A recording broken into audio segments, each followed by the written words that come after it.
ഭക്തി എന്ന വാക്കിന്റെ അർത്ഥം എന്താണ്?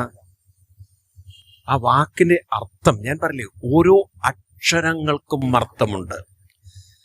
ഭ എന്നതിന് പരമാത്മാവ് എന്നാണ് അർത്ഥം.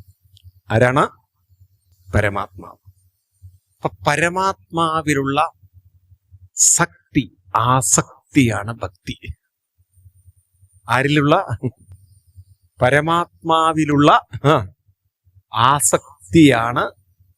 ഇത് എന്റെ ഭാഷയല്ല, ഗീതയിൽ കൃഷ്ണൻ പറയും മയ്യാസക്ത മനപ്പാർത്ത എന്നാണ്. മയ്യ് ആസക്തനാവ്, പരമാത്മാവിൽ ആസക്തനാവ്.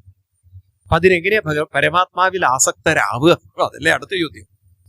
അതിനുള്ള മാർഗമാണ് നാമത്തിലുള്ള ആസക്തി. കാരണം നാമത്തിൽ ആസക്തി ഉണ്ടെങ്കിൽ ആരിലേക്ക് എത്തിക്കോളും?